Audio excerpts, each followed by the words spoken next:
மிஷினுக்கு வந்துருக்குறேன்ப்பா. ஆமாம், மூச்சு வாங்க.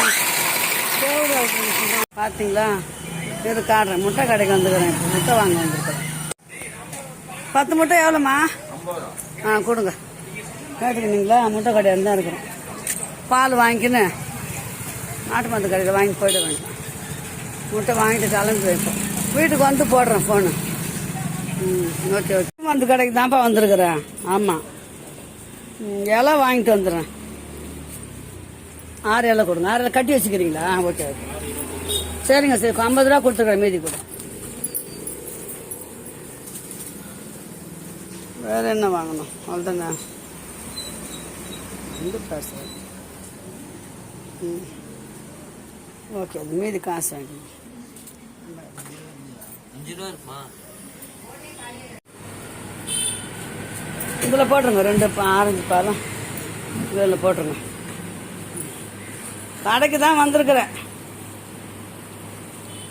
பால் கடைக்கு வந்துடுறேன். பால் வாங்கிட்டு வீட்டுக்கு வந்து போடுறேன். போடுங்க, அதிலே போடுங்க. எவ்வளோ? 80. கடைக்கு வந்தேன் பிள்ளைங்களா. நாளைக்கு ஞாயிற்றுக்கிழமை குழு ஊற்றுறேன் இல்லைங்களா? அதனால் கடைக்கு வந்தேன், வாங்கிட்டேன். மிஷின் மாவு அரைச்சிட்டு அப்படியே இலை வாங்கினேன். அப்புறம் பால் வாங்கினேன். நல்லா கொஞ்சம் தேவையானதெல்லாம் வாங்கி நடந்து போய் நிற்கிறேன். மிஷினுக்கு முதல்ல கோதுமை அரைச்சிட்டேன். அப்புறம் முட்டையை வாங்கிட்டேன். அப்புறம் பால் இலை எல்லாம் வாங்கியாச்சு. அப்பப்போ நடக்க முடியாது பாய். ஆடு வேற குறுக்கும்.